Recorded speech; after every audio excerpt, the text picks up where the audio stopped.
T'as fini de boire? Non? Ok, j'attends, t'inquiète pas. Ça va aller. Bonjour à tous et bienvenue dans une nouvelle vidéo. Alors cette vidéo, ça va pas être très joyeuse. Lizzie, tu pourrais rôter ailleurs s'il te plaît, ou tousser, ou... Allez, descends. Donc cette vidéo, elle va pas être super joyeuse. Parce qu'en fait, je vous ai demandé votre avis. Il n'y a eu qu'une seule abonnée qui a donné son avis sur les commentaires. Hein. Donc, en fait, je vais vous parler de ma maladie. Je vais essayer de rendre ça un peu joyeux, même si ça n'allait pas tant.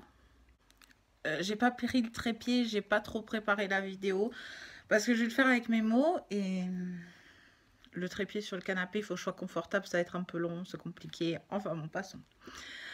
Donc en fait, ma maladie, c'est une maladie auto-immune. Je vais vous expliquer comment ça s'est passé, comment j'ai appris que j'avais cette maladie, et je vous dirai le nom à ce moment-là. Donc j'ai pas refait de recherche sur internet, tout ça, parce que c'est quelque chose qui je fais comme un petit, c'est pas un déni, je sais que j'ai cette maladie, mais disons que je fais abstraction, comme si, j'essaye de faire comme si je ne l'avais pas. Donc ça a commencé à l'adolescence, j'ai toujours eu du surpoids. À 5 ans, j'étais déjà en surpoids, donc j'ai toujours eu du surpoids. L'obésité fait partie de ma vie, et puis c'est tout, je me suis fait une raison. Et je vous expliquerai pourquoi je me suis fait une raison. Donc en fait, à l'adolescence, j'avais des douleurs au dos, j'étais tout le temps, mais tout le temps fatiguée. Je me levais le matin, j'étais déjà fatiguée. Donc bon, on dira c'est l'adolescence, la croissance, puis j'avais des douleurs au dos, etc. Et à force, on est parti sur Marseille, voir un spécialiste et tout ça. Là, il y a la petite chérie. Donc c'est pour ça que je la caresse en même temps. Donc ce spécialiste, on a fait des radios, je crois, enfin plein d'examens. Et ce spécialiste m'a dit que j'avais la maladie de Scheuermann, qui n'est pas ma maladie actuelle, parce que la maladie de Scheuermann, c'est une maladie de la croissance, c'est lié à la croissance. Voilà. Et cette maladie, elle, en fait, elle crée une syphose, c'est-à-dire une déformation de la colonne. Et en fait, toutes les déformations qu'elle a fait, c'est irréversible, mais elle s'arrête une fois que la croissance est terminée. Bon, donc ce spécialiste nous avait dit qu'il y avait ça, mais il y avait aussi le surpoids, que mon problème c'était le surpoids. Donc j'ai fait des cures, etc., des régimes, j'ai perdu un peu de poids, mais les douleurs étaient toujours là. Pour faire, donc ça c'était à mes 14-15 ans. Hein. Je vais essayer de faire assez rapide, j'ai pas trop envie de m'étaler sur les trucs désagréables. Pour moi c'est désagréable d'en parler. Et en même temps, je veux que vous sachiez, par exemple, si un jour il n'y a pas de vlog, ou quand je dis je suis fatiguée, c'est pas la fatigue de tout le monde, c'est une fatigue spéciale. Lizzie, je peux plus lire mes notes, ma chérie, si tu te mets sur mon cahier. Donc avant le diagnostic, donc j'ai continué avec mes douleurs de dos, comme quelqu'un appellerait ça des douleurs au rein. J'ai mal au rein, alors que bon, c'était pas possible d'avoir mal au rein, j'ai juste mal au lombaire. Et j'ai vécu comme ça jusqu'à donc de mes 14 ans jusqu'à mes 20 ans, 23 ans. 23 ans, je suis tombée enceinte de Mathis, donc j'avais toujours très mal au dos. La grossesse s'est plus ou moins bien passée. Enfin, pour moi, c'est mal passé. Pour le bébé, c'était super. Mathis était en pleine forme. Mais pour moi, c'est très mal passé. J'ai souffert vraiment énormément. J'ai eu des douleurs aux épaules. J'ai eu des douleurs dans le dos. J'avais la sciatique de grossesse. Enfin, des douleurs horribles. Je pleurais. J'étais en boule dans mon lit. Je pleurais de douleur pendant des semaines. Et en fait, j'ai accouché de Mathis. Et j'ai commencé à avoir mal à mon bassin. Donc, j'ai pas eu de péridurale pour l'accouchement de Mathis.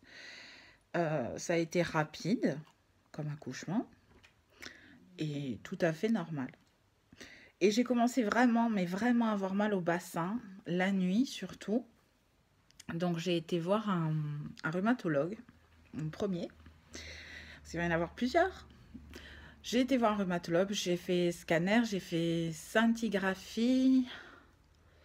Euh, j'ai fait des radios. Et le rhumatologue m'a dit, oh, c'est dû à l'accouchement, vous avez eu un accouchement difficile, c'est dû à l'accouchement et il y a votre obésité, c'est votre obésité. J'ai dit, bon, d'accord, toujours le même problème. Quoi que j'ai eu, bah, j'ai toujours eu mal au cou, j'allais chez le médecin pour torticolis, pour une épaule bloquée, pour des crampes, pour... Et on m'a toujours dit, c'est l'obésité. Donc voilà, donc bah, accouchement difficile, donc douleur au bassin, et j'en savais pas plus. En parallèle, donc, ben, j'avais mon bébé, donc les douleurs, je les mettais un peu de côté, même si je souffrais. J'étais extrêmement fatiguée, mais vraiment. Euh, les nuits commençaient à être vraiment difficiles dans le sens où j'avais du mal à dormir parce que j'avais trop mal au bassin. Et voilà, donc je prenais mon médecin généraliste m'avait donné des anti-inflammatoires pour la nuit. Ça me soulageait un petit peu. J'avais mal, mais disons que je pouvais vivre comme ça. Je supportais. Après, donc, par contre, j'ai un problème avec les dates, hein. J'ai un problème avec les dates et j'ai des pertes de mémoire du passé parce que j'ai eu beaucoup d'anesthésie. On en reviendra à mon parcours de poids. Donc, j'ai eu beaucoup d'anesthésie, ça m'a créé des pertes de mémoire. Mais bon, on va aussi à peu près. Donc, je suis restée comme ça jusqu'en 2010. J'ai repris mon emploi de secrétaire médicale en radiologie. Donc, j'ai travaillé de 2010 à fin 2011. Et fin 2011, les douleurs du bassin sont apparues en plein jour. Je boitais, je souffrais énormément. Et entre-temps, il y a eu toujours ça. J'ai eu des arrêts maladie parce que j'avais des problèmes cervicales, j'étais bloquée. Ensuite, tous les mois, j'étais... Ma chérie, j'ai du mal là. Tous les mois... Mais je t'aime, oui, tu caches mon cahier. Tous les mois, j'avais des angines, des bronchites, tous les mois. Et tous les mois, j'étais sous antibiotiques. Je vous laisse imaginer les dégâts sur mes intestins, hein.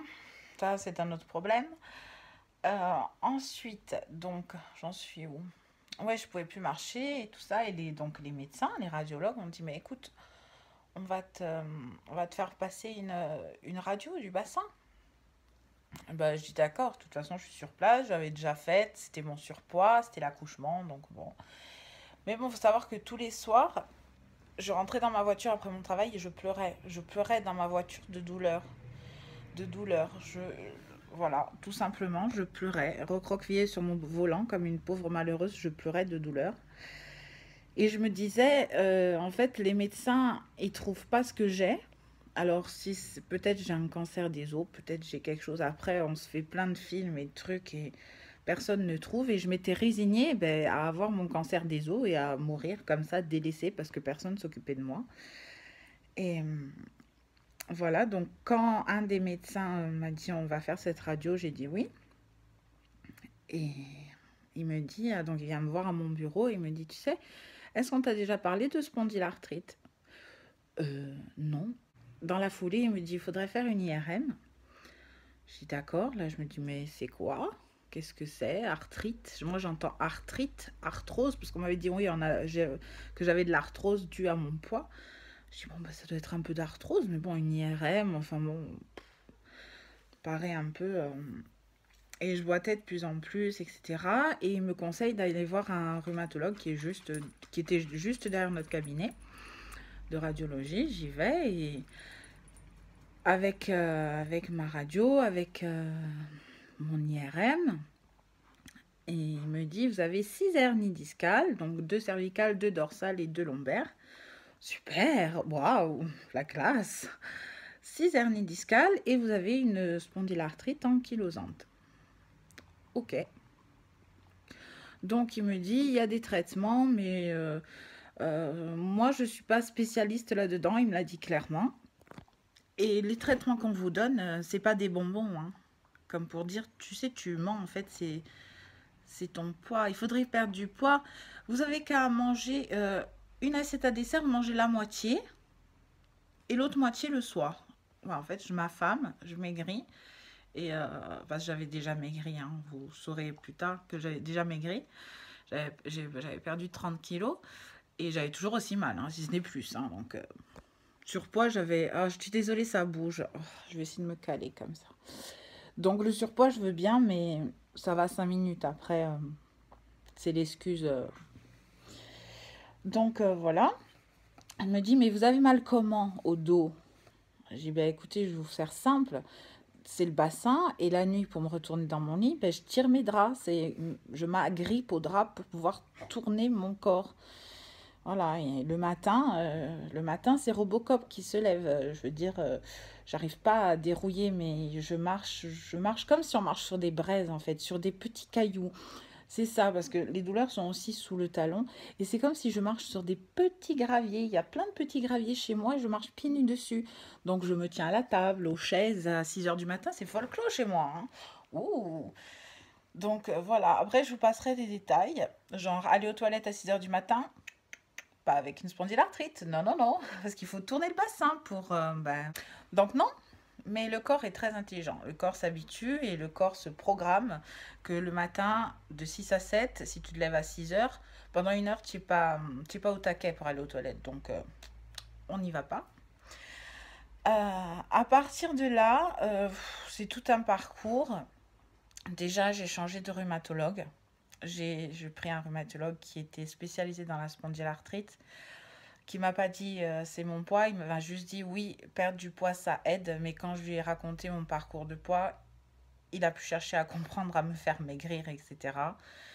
Quand je perds quelques kilos, c'est bien, mais je vais pas risquer ma vie pour perdre du poids.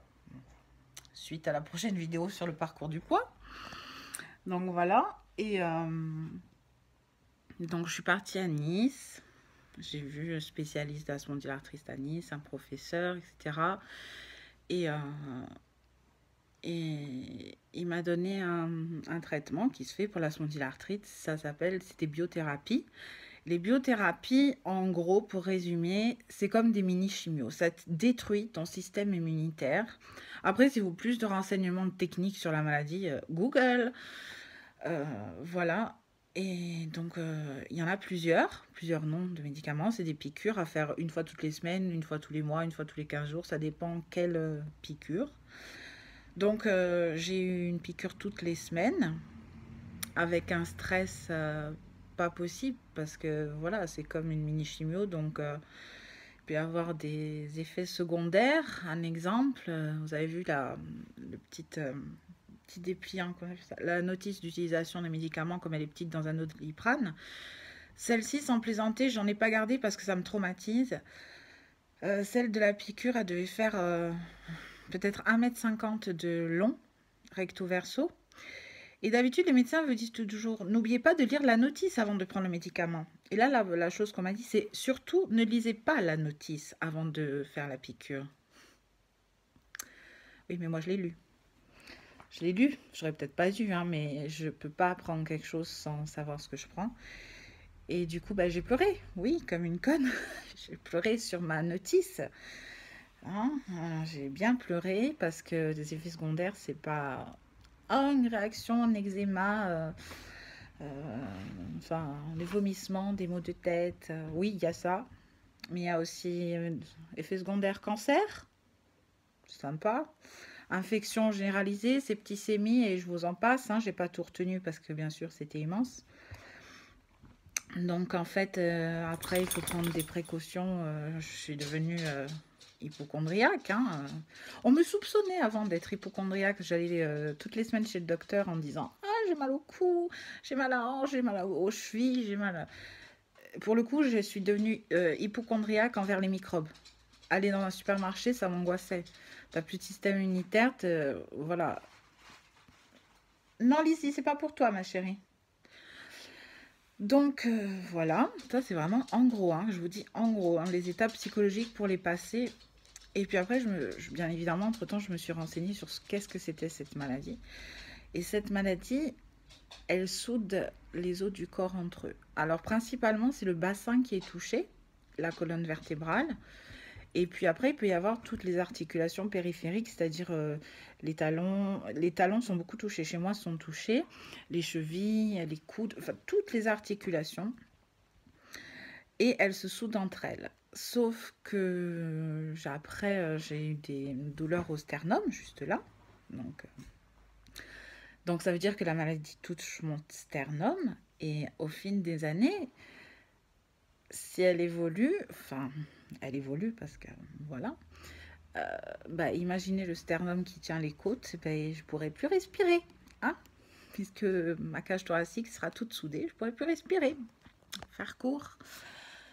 Euh, ensuite, donc première piqûre que j'ai prise, ça n'a pas marché. J'ai pris quelques semaines, ça n'a pas marché. Je me sentais pas bien. J'étais malade encore toutes les 2 semaines. J'étais malade, j'avais une angine ou quelque chose. J'en ai essayé un autre. Et celui-là commençait à un peu fonctionner. Je l'ai essayé, je crois, 2 mois. Donc il faut entre 3 et 6 mois, je crois, pour que ça fonctionne, je crois, hein. J'ai essayé un deuxième anti-TNF. Ça s'appelle les anti-TNF. Un deuxième. Et moralement, c'était difficile. Difficile de ne plus avoir de système immunitaire, de tout contrôler. Dès que quelqu'un est malade dans la famille, c'est l'angoisse. Parce que si on se prend une infection, ben, on risque d'y se passer tout simplement. Une grippe ou une bronchite peut nous tuer tout simplement, hein, faire court, du moins c'est ce que j'ai retenu. Donc j'avais fait ma piqûre donc septembre, octobre, fin octobre, j'ai dû en faire 2 ou 3, je crois que c'était la 3e, voilà. Et j'ai commencé à avoir des douleurs à la tête. Je dis, oh, tiens, je me fais une petite sinusite. Ça m'a mon accoutumé, les sinusites. Ouais, sauf que celle-là, j'ai jamais eu une sinusite aussi forte. Encore, j'ai souvent pleuré, hein. Je pleure beaucoup moins maintenant, mais j'ai souvent pleuré. J'étais en boule sur mon canapé avec des lunettes de soleil noires. Mon mari qui me caressait la tête parce que c'était des douleurs horribles. J'ai pris de la cortisone, j'ai pris des antibiotiques et avant que celle-ci, la douleur s'apaise, mon Dieu, qu'est-ce que j'ai souffert. Je le souhaite à personne, à personne. Et en fait, la sinusite a été tellement forte que j'ai fait une hémorragie au niveau des yeux. Sympa le programme, hein. Donc je suis retournée voir mon rhumatologue et j'ai dit, écoutez, je peux plus d'une psychologiquement, mais de deux physiquement, j'y arrive plus parce que là, je suis en train de m'épuiser. Le corps est épuisé de souffrir, vraiment. Je sais que ça tremble, hein. Je suis désolée, je tiens avec ma main et bah, j'ai mal aux os. Donc voilà. Et le rhumatologue m'a dit, voilà, on va arrêter. C'est vrai qu'il y a eu encore une dame sur Ajaccio qui prenait ses anti-TNF, qui a eu un accident, qui a fait une septicémie. Donc effectivement, quand il faut prendre ces médicaments, vraiment, dernier recours. J'ai dit, parce que j'ai été licenciée entre-temps, donc je ne travaille pas.